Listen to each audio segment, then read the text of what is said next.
Welcome back to the New Game, Old Game podcast, powered by No Alumni. This is episode 6, and for the first time, we have a guest in the studio. We talk a lot on this show about the old game and the new game, about systems, traditions, and mindsets we inherit, about expectations we rarely question, about the default paths most people walk without ever stopping to ask why. Today, we bring that conversation into education, parenting, and most important of all, being human. What happens when the traditional path does not suit your child?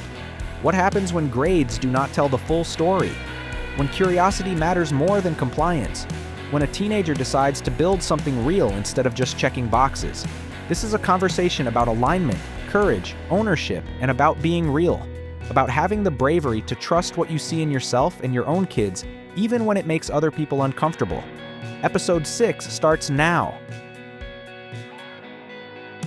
All right, so podcast number, is this 6? Did we erase 4? Oh, I don't even know where we're at now. Welcome to 6. 6, podcast number 6. Special 6.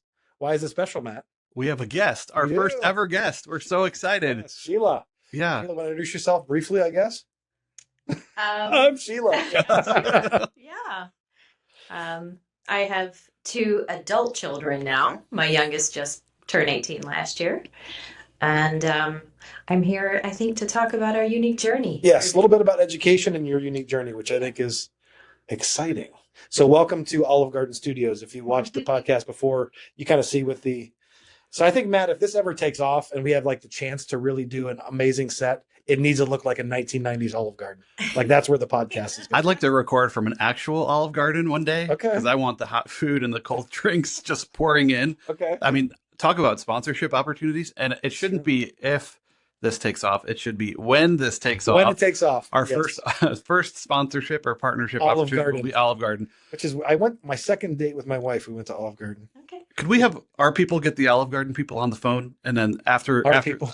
Yes. after this, we'll Have chase you them down. ever, one time in your life, considered Olive Garden fine dining when you were young? When I was in college. Okay, it was like Yeah. a place to go. Yes. It's still good. It's a guilty pleasure. It's good. I mean, it's not fancy, but I mean, it's fancy enough for me sometimes. I'll go there when they have specials. I like a good deal. Okay. Yeah. Specials. All right. So we're talking about education. I wanted to kind of kick us off with a weird question. Your favorite meal, like if you were able to buy lunch at school when you were young, what was like, oh, I can't wait to eat this at lunch? Do you have something? You mean like cafeteria you were food? thinking, because we kind of prepped you before. Yeah, cafeteria food. Or maybe it's just like you were able to buy a treat and like that was a big deal.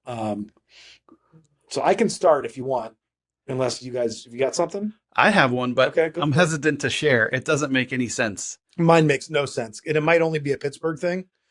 Yeah. Well, okay. I don't know what to chalk this up to, but when I was going through school, also, I have to say, kids today are very pampered. My kids at school, I feel like every day is food from some nice place, like an Italian restaurant from across town, or one day is Chick-fil-A. At school? Yeah. And then another day is pizza from a nice pizza place. Anyways, kids today are spoiled. Okay. It wasn't that way when I went through school. What I Back remember... in the 70s? No, you're so funny. You're the old man here. Let's not forget.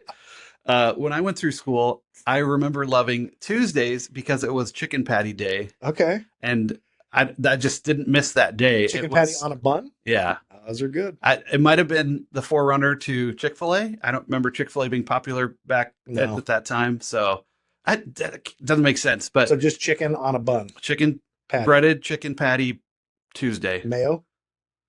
Today I would. Then I wouldn't. No. All right, so chicken patty. Plain. I'll go next unless you got Go one? ahead. Got one? Go for it. Um, I'm trying to think. Mine is really dumb because It's not as dumb as mine.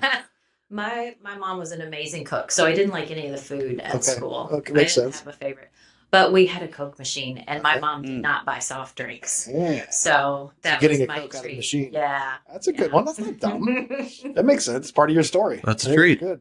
Yeah, I think we probably had a Coke. Yeah, I guess what I'm sticking out to me is mine is like a pizza burger. What is that? Have you ever heard of it? Yeah. So again, it might have been a Pittsburgh thing. I don't know, but basically it's like a hamburger bun. You split it open, and I don't know if it was like ground beef mixed with sloppy Joe, or maybe it's like ketchup. But they put that on the hamburger bun, so you get 2 of them, and then some sort of melted cheese, and that was a pizza burger. To me, that sounds like an open-faced sloppy Joe. It was pizza. It was delicious. I can taste it now. I haven't had it since I was a kid, but I can taste it. Did those exist in your childhood outside school or only at I school? was at school. I never had a pizza burger since or anywhere outside of the school. Oh, never heard of that. Yeah, that's what gave me my physique here today. Pizza burger. A steady diet of pizza burgers. So if you've ever had a pizza burger, it would be good to say I've had a pizza burger and like let us know. But maybe you haven't. I'm probably the weird. All our Pittsburgh listeners. Yeah, there's probably thousands or millions probably. Oh, yeah. So, all right. So we'll get down to it. Sorry to kind of start with that, but not sorry. Sheila, we met networking, and I think I met your son probably a year or two before I met you, and I'll kind of let you explain his story. His name is Nolan, and I think everyone that met him has been enamored with him, especially back then. I think he was 17, maybe 16 or 17. 16 or 17. And just, wow, the head he has on his shoulders. And it's like, wow. I mean, you ever meet someone, you're like, I'd love to meet their parents because, like, this person seems amazing. I think I've been that for people. My son will also have a Nolan, and he's kind of a savant in some things. And I think when they meet me, they're like, yeah, that didn't check out. But I think with you, it's like, it makes sense. So I don't know if you want to tell us a little bit about you and maybe Nolan and kind of what you do, and I'll let you go. So Nolan is 18 and he's had his own business for going on 4 years now. Love it. And I recently got hired by him. I also work for my son, I think, in some ways. Yes. No. Yeah. I mean, I've been working for him for years, but I'm getting paid for it now. So, Okay. no, so I say that to say that he's doing well. The business has been growing steadily for the past 4 years. Mhm. And since he's 18 now, that means that he started the business while he was in high school. So, Awesome. Yeah. How could he do that? We're gonna kind of hear like how. I mean, obviously he had the drive, Absolutely. but he also obviously sounds like he had some support. Yes, he did very much so. Wherever you want to start. I'm Good. trying to think, where do I Matt, start? maybe do you have a question? Because I know Sheila and I have had conversations before, so I know a little bit. I'm not great at regurgitating information. Certainly not my strength. But any questions or anything that you're curious about, kind of right off the rip with Sheila? For me, a bunch of questions just jumped to mind right away. Questions about how did he get started? Questions about did he face opposition? Did kind of getting it rolling, challenge him, or how did it challenge him? And maybe some of the obstacles or unexpected things that he's had to solve for along the way, and just any mile markers, or I should say milestones, of the last 4 years through high school to this point would be interesting to hear. You only asked her like 5 questions. I said so many questions just flooded my mind. You expect her to answer all? Can you rattle all of those off? Yeah, so I guess that's kind of where our curiosity is, and I think what listeners would like to hear about is kind of how he got there, and then I think certainly absolutely want to hear about you and your thoughts. And I would say this with this podcast, any guest we have on, whether we agree or like totally in alignment with something that someone says or not, like I think what's important is that we have these conversations. Yes. And that we're open to getting it out there, because then other people can hear it and think. So it's not that we think Sheila is 100% right. I don't even, it's not even about that. It's about having the conversation. And this is when I met you, it's like, wow, it's just fascinating, because I've got my own thoughts on the educational system, and that can be a different podcast. Not that anybody cares what I think, but I think your experience. So I guess take it from here. We might not interrupt you, but certainly, don't want you to have to talk for 20 minutes and then you get bored. Like, what am I doing? Well, we might jump in here and there. But I don't know. I guess go from there. Sure. Yeah. Yeah. So in order to talk about Nolan, I have to back up a little bit. He's got a brother that's almost 10 years older than him. And when his brother was young, well, when he was about 2, I guess, I realized that he was a little different than the other kids. He didn't want to read board books. He liked encyclopedia type stuff. And so first grade wasn't great for him. He found it very boring. And after a lot of testing and a lot of different things, I ended up pulling him out of school and decided that I could just do it better myself. Yeah. He loved being in the school with the kids and the teacher and all that, but he didn't like the academic part of it because he was just further along than the kids his age. So it worked out well because the timing of it was when we were getting ready to relocate anyway to Las Vegas, and so we moved when my oldest son was 6, and went out to Las Vegas. And the schools there are terrible, so a lot of people homeschool there. So there was a huge community for us, and we stepped right into that. And I learned, I started off, I think, like a lot of people do, thinking, okay, I had never pictured myself being a homeschool mom. Mhm. It was never on my radar.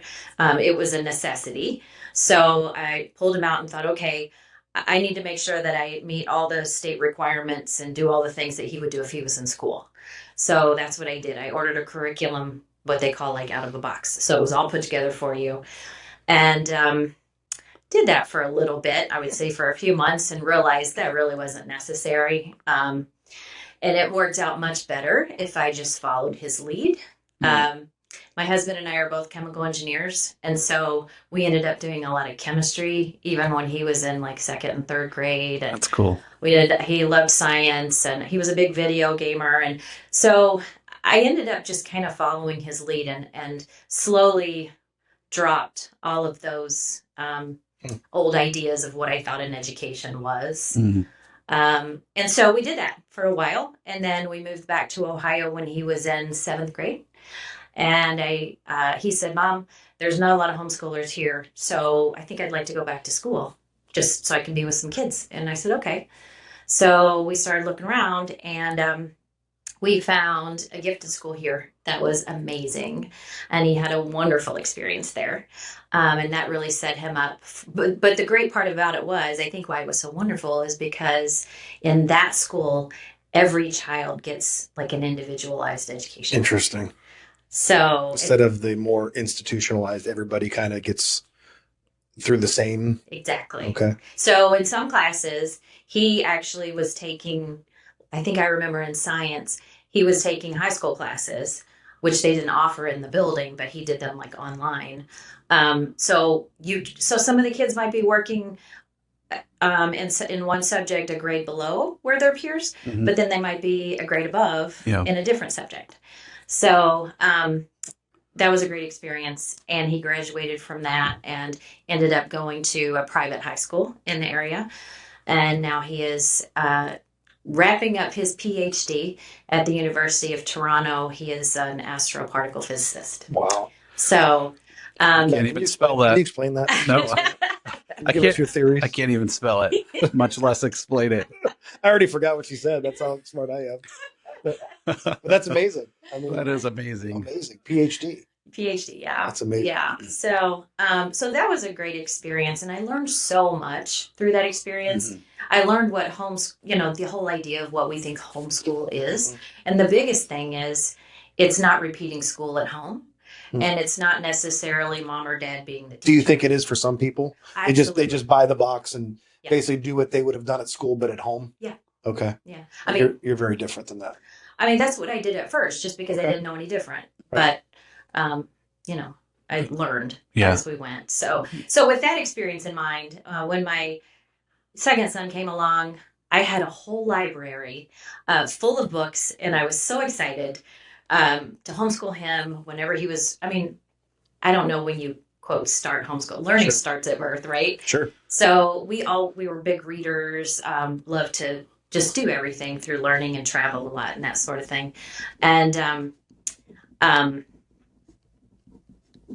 I just lost my train. He wanted to go to school. So we lived in a great community where the kids still ride their bikes and in packs down the street. The all American community. Yeah. Okay. Pretty much like when I was a kid. It was still Yeah. like that. That's And cool. so he wanted to go to school with all his friends. And so the one thing I learned from teaching my oldest one was to let them take the lead. You said that. So that's I think the second or third time you said that. Let them take the lead, which is interesting because I don't know that I've heard many parents say that about their kids. Like it's almost like, I don't know, without putting words in your mouth, like we need to fit them into the box that everybody needs to go through, but you let them take the lead. I don't know. Can you expound on that? I mean, like, you must be that self-aware or that, I don't know, discernment, I'm sure is something that you have, because it's like, what does that even look like? Let your kid take, because I think parents would be confused by that. Maybe. If Yeah, not. yeah. What does that mean? Yeah. So a really good example, I think, of the first time I really learned what that meant was when my older son was probably about 9. And we were getting to that point where I wanted him to start writing some papers and that sort of thing. And he just would not, he taught himself how to read before kindergarten, and he was so advanced in so many ways, yet I could not get him to write anything. And I consulted friends who were teachers, and I've got teachers in my family, and I did everything that I could do to get this kid to write something, and he was just not having it. So finally, out of desperation, I knew he was a big video gamer, and I knew one of the games he was playing at the time. So I asked him if he could just write me a paragraph or a few sentences about this video game. And he did that very easily. He did that quickly. So I thought, okay. He had also just gotten a new kitten at the time. So I said, well, what if you wrote me, I gave him some kind of assignment about his kitten. And he had no problem writing about that. So I thought, okay, well, if he's willing to do this, but he's not willing to do that, let's work on what he's willing to do. And so I let him take the lead. I dropped my expectations of, we're learning about, the Mayans right now in world history. Right. You don't need to write me a paper on the Mayans. You can write me the paper about your cat. Interesting. That's really cool. Isn't it cool? I mean, it's like yeah, it's good stuff. Yeah, like light bulbs going on. And just by the way, he was published in high school, but he's been published many times since then. So he turned into an amazing writer. Yeah. I mean, I don't know what to say, and I don't know that I'm gonna have a lot to add. I think I'd want to, but it's like it's just amazing to kind of hear it, and like you gave him that space, and like what that turned into, instead of your expectation, you kind of let them do it, and I don't know, like you just pivoted a little bit. I've pivoted, yeah, a lot. Yeah. Well, so when my second son, he wanted to have a business from the time I think he was 6 or 7. So he was always trying something new. And by the time he started this, my father gave him a pressure washer. It was like a 10-year-old pressure washer. And he said, why don't you take this home and see if you can make some money over the summer? And of course, my son, his brain said, I'll make money, And so he took that old pressure washer and he started putting ads on Facebook. And he couldn't even drive at the time. So I'd have to go drop him off. Wow. And then pick him up. And but he built up a business. And that was 4 years ago. So again, that's not something I have experience with. But I just followed his lead. And so did he end up going to high school, like from start to finish? Or not high school, but just I would say public school from the beginning to the end? So Nolan went to school from kindergarten through 10th grade.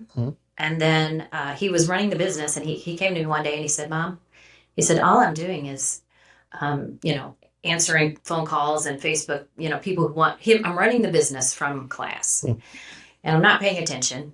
And I've never been real big on grades. So I didn't really care what his grades were. And I love it.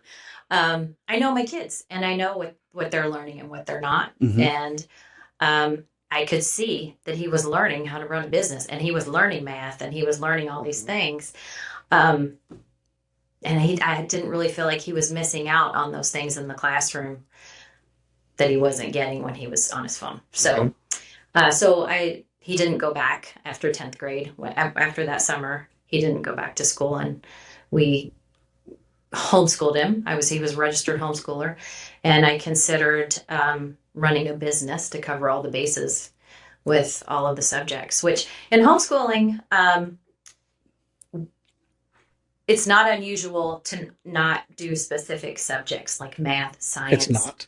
Okay. It's not unusual. Okay. So, for example, running a business would incorporate a lot of those core subjects. So if I see that his business is thriving and he's learning all about insurance and taxes and, budgeting and all the things he's doing, and he's doing well, I consider that he's a passing grade. So I graduated him when he turned well, when he would have graduated from high school had he stayed in school. Yeah. Yeah. Yeah. Anything stick out to you from what she just said? Like all the things?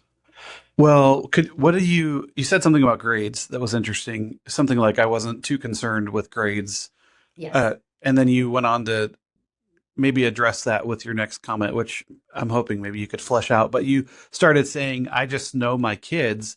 I know, how they're doing. I know what's in their brain. I know what's not in their brain. I know the length and depth of their capacity, capability, et cetera. How would you sort of address the grades idea? Because I think in traditional education, grades are a big deal. A lot of students and parents try for a grade, and a lot of teachers get evaluated based on assessments and performance. Another way of saying grades.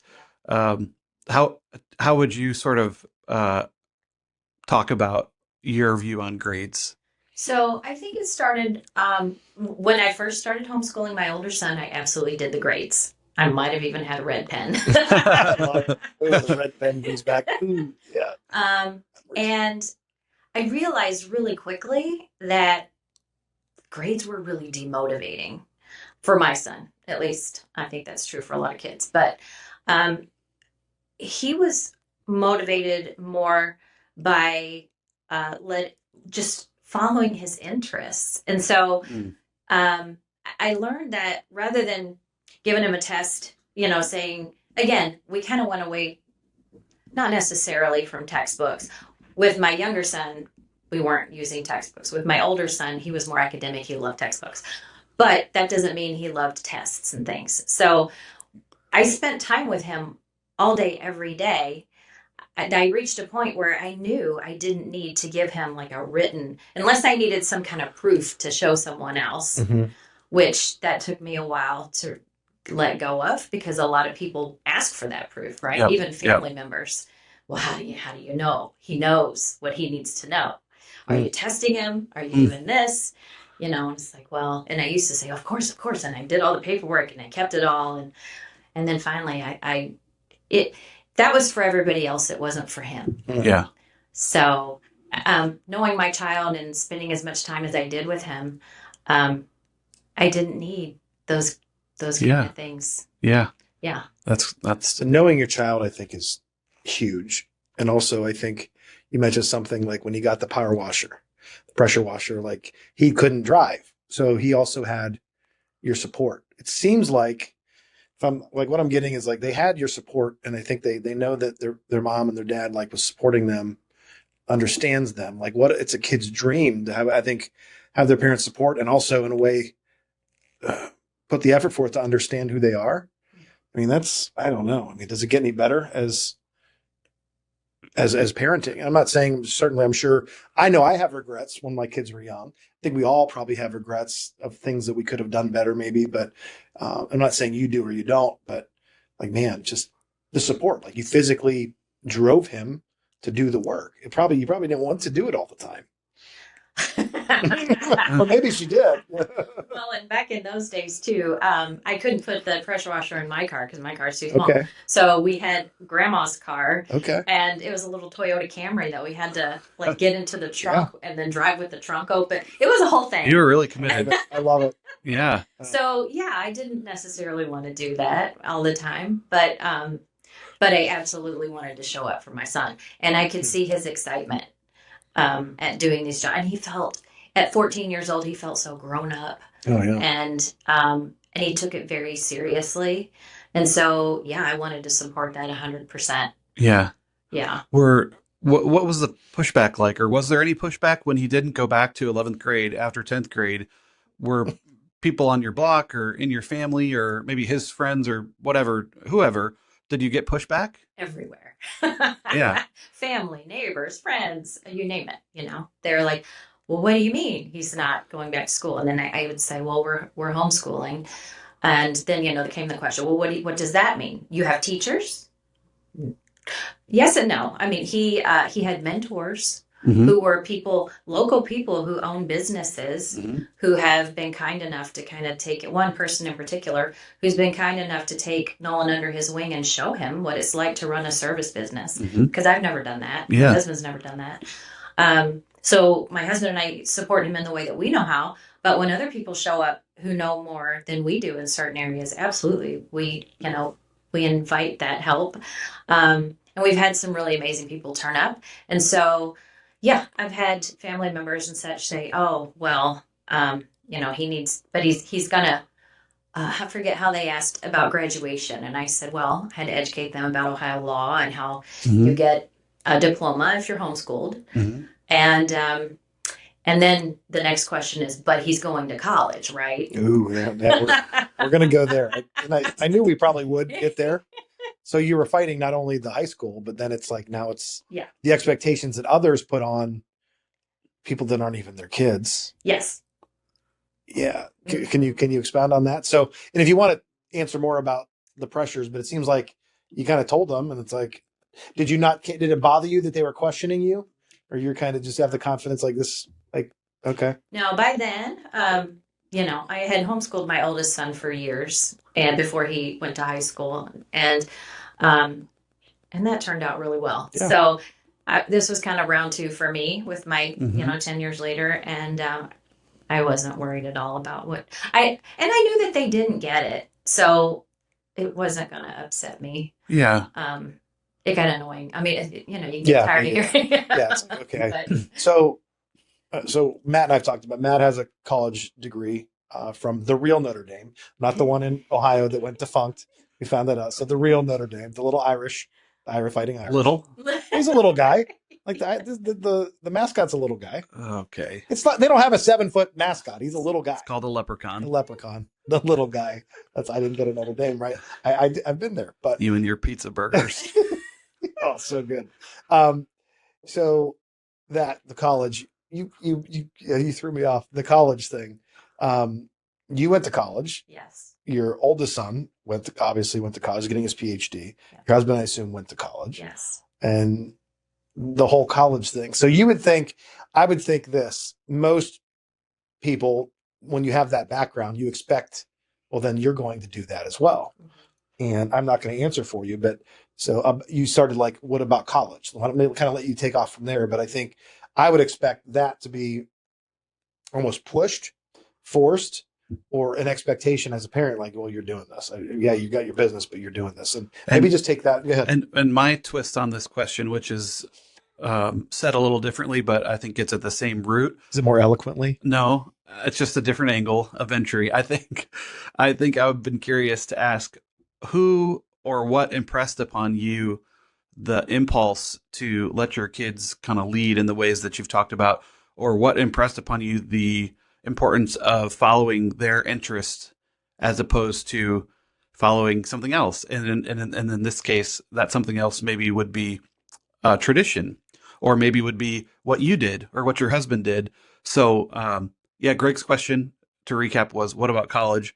My question is, where did you get the impulse to be open to something other than college and follow your kids' heart and passions and their leadings? It was more eloquent, so you could just say it. I honestly, the true honest answer to that is I didn't really feel like I had a choice.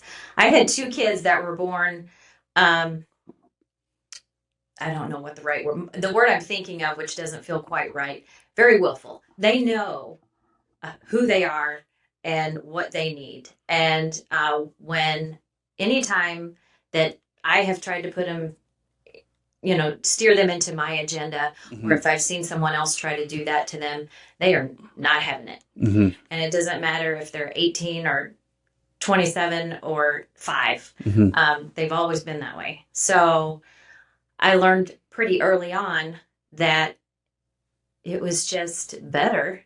And, a lot of that was scary in the beginning. Mm-hmm. Like, okay, let's see what happens here. Let's let him take the lead, and I'll back off, and we'll see what happens. And so by the time my son Nolan decided that he wasn't going back to high school in 11th grade, and that he wasn't going to college, I had complete faith in him, because I had seen him grow up with so much tenacity, and I knew that he wanted this so much that he was going to make it happen. Yeah. Yeah. And I know that this is probably just a stepping stone, this business that he has now. And he's going to go on to do so many other things as well. Yeah. Because that's just who he is. Yeah. So That's a good segue. I was going to ask sort of what's next for Nolan. Is he going to ride this service business till the end of time, or is he still just as entrepreneurial as you described when he was a little guy? Or should we just ask Nolan to come and talk to us? yeah, I think that would be amazing to have Nolan come talk to you. Yeah. He actually, I feel like he speaks much more eloquently than I do. I don't know. He was just kind of born like to be out there on stage or in front. He's a born leader, and I've seen that in him for a long time. So that gives me a lot of faith. So he surrounds himself with what he considers to be successful people. And that doesn't just mean people, who have made a lot of money but successful in the way that he would want to live his life. Mm-hmm. And so for him, that means, he's when he was younger, he actually did Sea Cadets for a while. And I think what he loved about that was the discipline. What is that? Is it like almost just briefly? It's for younger kids. Is it the Marines? Okay. But he was grade school or middle school until 18, I think. And so he would get up. I don't know what age he was when he did that. He was middle school maybe. But he would get up very early, make his bed first thing, very regimented. And he's still like that. He gets up at like 5 a.m. He makes his bed. His room is perfect. His desk is always clear. And he knows that in order to achieve the things he wants to achieve, he needs to have his life organized. And he needs to have a clear vision of where he's going and what he's doing. And so he surrounds himself with people like that. And a lot of them are much older than him, who have been in business for years, more like closer to my age. Mm-hmm. And he gets inspired he travels. He's traveled the country, himself and a friend who's a year older than him, going to other home service businesses and seeing how they operate and meeting people. And so his education has been very real world experience versus going to, power washing school for a couple of years, right? I know that doesn't exist, but like it does. And I think that's what with No Alumni and the New Game, Old Game podcast here, Matt, I'm the first one to say it, I think, today. It's like he's seeking out education on his own. Yeah. And it sounds like he'll be a lifetime learner. Mm-hmm. But none of that, or maybe someday he does go to college. I don't know, but it just seems like he's a lifetime learner and he's dedicated to that. But I think because we could have Nolan on and talk to Nolan, but I really think to me, as you're talking, I think the hero of this story today, obviously it's you, not to put you on a pedestal, but I do think that your kids are, you said willful. I think they're special kids, certainly, right? But I think every kid, I think, is special, and I think every kid is born with a maybe desire to do certain thing, or they're wired to do things. And I think that maybe where your kids were fortunate is that I think there's other kids that maybe have those things, and as parents, I know myself, it's like we just go to school because that's what we did, and just do the things. And it's like it's not that I didn't care, but I think you just were kind of in tune, your eyes open, and you kind of let go of your expectations. I don't know. I've never met anybody like you that did what you did. I'm sure there are others.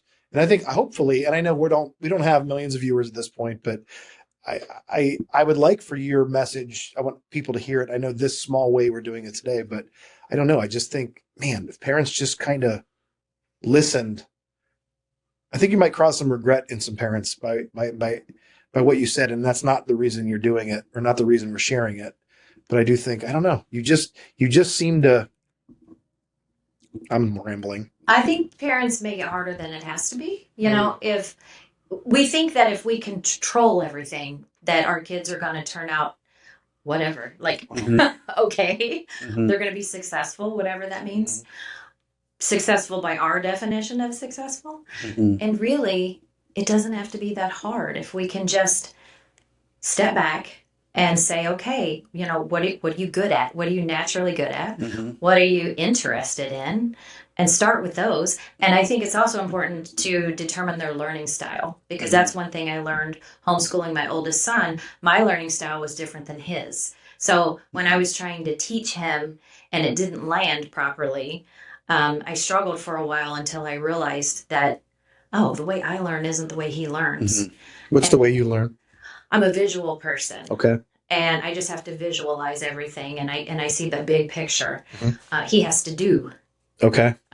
So I can kind of walk through it in my head, and he needs to do it with his hands. Mhm. So once I figured that out, that was a game changer. Mm-hmm. So once I went from, okay, first of all, I want him to learn, we're doing world history right now. And first of all, we're doing it out of a book, which I learned, get rid of that. Let's travel. Yeah. I love it. Yeah. And, but reading's good too. We love to read Sure. together every day. But like, once I went away from let's write a paper about this thing in world history, or, let's write about something that you're interested in, and let's do it. I went away from that even for a while, going, do we have to write it? What if we could record it, speak it into a microphone and record it? Or what if you could act it out in a play, or Mm-hmm. whatever? Wow. Paint it into a painting. My son was also, my oldest was really gifted at sketching, and he could sketch almost anything. And so, usually I would leave it up to him, and I would say, here's what I think we kind of need to cover. By the time he was in 6th grade, I would say, this is what we want to learn this year. This is my goal. This is the big picture. How do you want to do that? So you set the expectations, then you ask them, how would you like to do that? Yeah. What do you think? So they're an active participant in what they're learning, which you're going to get buy-in, I think, when Mm-hmm. you invite that. Where I think, again, this is not to knock traditional school, but you don't get that No, chance. and honestly, I kind of even stepped back from, this is what we're going to learn this year, because I would have never come to my younger son and said, we're going to learn how to run a business. I'm going to teach you how to start a business. Mm-hmm. I wouldn't have said that. Mhm. So I even let go of that expectation. And it's like, okay, clearly this is what you want to do.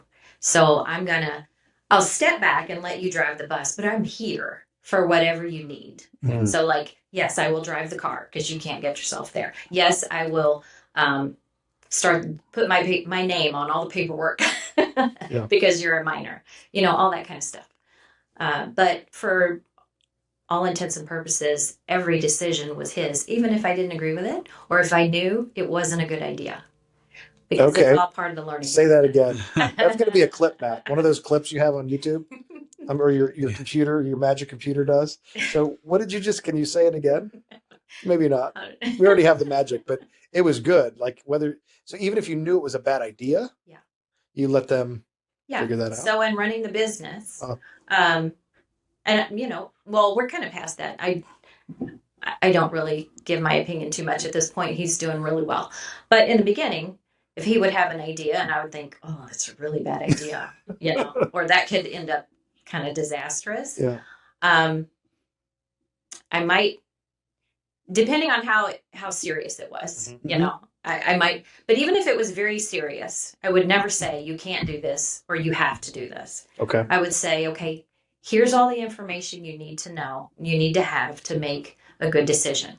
And sometimes he would make one that it's not the one I hoped he would make, but then he would think about it and come back and go, okay, I can see what you're saying. But I've never been that type of mom to say, you have to do it this way. Okay. Unfortunately, my husband is on the same page. So we give him our thoughts. And was that again, is that alignment between you and your husband? I'm sure, was there friction with the both of you, or you guys were kind of on the same page, obviously, possibly, or maybe at one point there was friction and then it just kind of. Yeah. At the very beginning when now my husband was fine with the whole homeschool. He wasn't going, that was fine. But when he said he wasn't going to college, at that point I knew that was going to happen. So I was on board with that. I was fine. My husband was he was just surprised. He didn't see it coming. And so it took him some time to just digest that. And once he did, he's fine. He's great. Yeah. Wow. I don't know. Did you do anything noteworthy with your boys when they were little? You know, some people do the classical music when the kid's in the womb, or the, Yeah, what's your you know, secret? What's your secret? is there a secret or a hack? Because from what you shared, your guys just came out reading and giving speeches and doing the Goodwill Hunting, calculations from day one. I love What it. did you do to make that happen, or was it just how they were created? I think that's just how they were created. I can't take any that Yeah. wasn't me. Yeah, But you fostered it. I mean, you really, and yeah. and more practically, less humorously, what did you do, or what would you encourage parents of young kids to do so that they can even start taking steps with having some semblance of an idea as to what their kids enjoy, what their kids don't enjoy? Is it a wide spectrum of introducing them to the world from a young age, or how would you encourage parents of little ones now who maybe pursue um, want to pursue basically what you've described, really being in touch with and deeply knowing their kids and their kids' strengths and proclivities and areas where they maybe should invest as they watch them grow? That's my favorite question ever. Well, because It's selfish. I have 4 little kids. He wants to know. My kids are all adults.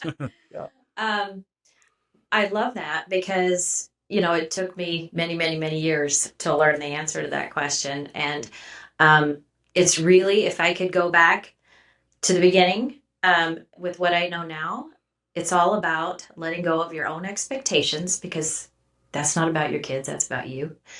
And really paying attention. When they're little, when they're toddlers, what do they do? What do they gravitate towards? Again, how are they learning? Do they like to listen? I'm not good at listening. I can't not listen to books on like Audible or anything like that because I don't hear any of it. If I don't see it with my eyes, it's not coming in. I know that about myself. So I paid attention long enough to learn how are my kids taking in information? How are they experiencing the world around them? What do they need? My oldest one needs a lot of alone time to recharge. When I was a young mom, I was afraid he was going to be a lonely kid and he wouldn't have friends and all these things. He totally has friends, and he did have friends, but he wasn't one of those kids that needed to be around people a lot. My other son is a little, not quite on that end of the extreme, but he's not super outgoing either. He's somewhere in the middle. So I think it's just letting go of your own expectations, realizing that this child is their own person. You don't have to form them into who they're going to be. If you can just let go of your that nervousness that we have as a parent, like I don't want to mess them up. I want to do everything I can to give them the best life. I think that whole letting go. I think I was raised at a time when, and I think my parents would agree to this, that it's almost like I was an empty vessel and they had to fill me up with all this knowledge and experience. Right. And I see it very differently. I see children as whole. And if we can just recognize everything that's already in front of us and then nurture that. Yeah. Yeah. Yeah. That's great. That's a totally different paradigm than most of us were born into or raised with. Yeah. Right. I don't want to derail this, but I kind of do want to throw this question out, and I don't want to put you on the spot either, but could you sound like Dr. Seuss, give any message or thoughts, encouragement to teachers? I think if a teacher listens to this, a teacher could be animated to feel validated, like, oh, I already am doing those things and trying my best to pull out of my kids what I see in them. And I know a lot of teachers who are so overwhelmed, and the number of students that they're thrown keeps going up, and the burden is so great. And in that context, or in that scenario, I'm imagining a teacher being like, well, that's impossible. There's not enough time in the day or the year to really know my kids at the level you are talking about. So again, I don't want to derail this because this raises education, and education is a large topic in and of itself. Traditional education in higher education, all of it is it's a big thing. Mm-hmm. But what should teachers maybe take away, or how should they think about this conversation? So I have a lot of teachers, like I said, in my family. I also have friends that are teachers, and honestly, well, first of all, I think it depends on where these teachers are teaching. So, you have public schools, you have private schools, you have charter schools, you have all these different things. Some of these schools make it easier, like I said, the gifted school my son went to, make it easier for the teachers to teach the children individually. The classes may be smaller. They may have that freedom to allow the kids to work at their level, whatever that might be. But if you're in a situation like in a public school where you have maybe 30 kids in a classroom and everything is dictated from what they have to learn to how fast they have to learn it and how you have to test. I don't know the answer to that. I didn't want my kids in that environment. And because I don't, and this is just my personal opinion, and this is not against the teachers at all, because I think almost every teacher is there because they want to help kids. But I don't think that, in my opinion, that's not a true education. That's not really learning, and I don't know that it's even really preparing our kids for life anymore. I like your answer because you said in a way like I don't know, and I think that's really sometimes a really good answer. That you don't have a solution, but you're right, and you're not afraid to say it. Like maybe it's antiquated, maybe it always has been, maybe it never was the right or the best way to educate children. I have one question. I don't know how much time we have left. I know we'd like to, if we could stay under an hour, but we don't live that far. And we could also, I think, take this in a lot of different ways later. But if you were given the opportunity to change one thing about the educational system, like money wasn't an option. No, money's not an option, but you can make one change to the current educational system. What would you do if you could just make it happen? Okay. I'm thinking of like 10 things right now, but I think if I can only pick, if I had to start with something, I would take away the grades. Okay. Yeah. Interesting. Let learning be learning. Why, and instead of testing. Because when we get a grade, and I struggled in school, my GPA was terrible and I didn't care and all the things. I struggled. It's like, I think you're punished when you make mistakes in school. And I think we might have talked about this in our last podcast, Matt, and grades kind of give you you're getting rated on what you can memorize and then regurgitate. And I'm still not good at that as an adult. So I think if I had to, even if I got into if I want to become an electrician, there's a point where you have to take a written test. Why? Yeah. Why don't we let's just do electrician stuff. Yeah. But it's like, even that, I think we take people that are wired, an electrician, funny, but wired to do something a certain way. And then we still find a way to standardize test them. It's like, what are we doing? Yes. Like, go HVAC. We don't need you a written test, or go home inspect. It's like, go roof, whatever it is. I love that answer. I think we reward one skill, listen, regurgitate, and then if you do that well, you're smart. And man, I think it's so much more than that. I think I'm not making this about me, but I know people like me, probably we just kind of move on. You just kind of get lost sometimes. Yeah. Well, think about young kids when they're in preschool, kindergarten, first grade, second grade. They're excited to learn. Yeah. And that's typically when they're not getting ABC grades, right? Right. And so they're free to express themselves. They're free to try new things. But think about kids in middle school. You don't see that same excitement, and for the most part, in most kids. And I think it's because they've gone from this desire to learn and follow their interests to, okay, well, now I realize that learning means I just have to read what I'm told to read, and then I have to regurgitate this information, and it becomes very structured and rigid, and they're not in charge of any of it. Mm-hmm. And nobody's saying, I actually have asked some of my son's friends, when they were struggling in middle school and high school, I said, well, what are you really interested? What do you love to do? If you could learn anything, what would it be? And I was really kind of heartbroken at their answer. They looked at me and they were like, I don't know. And I thought, it's been so long since you were allowed to even think about that, that you've forgotten. Mm-hmm. And so then, but then we say, okay, well, now you're 18, pick a major for something you want to study in college to do for the rest of your life. Although they haven't been able to think for themselves for 12 years. Yeah.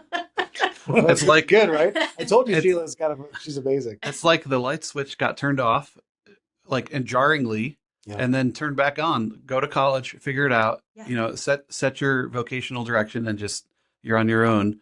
And yeah, that seems jarring, and I've never thought about it in that way.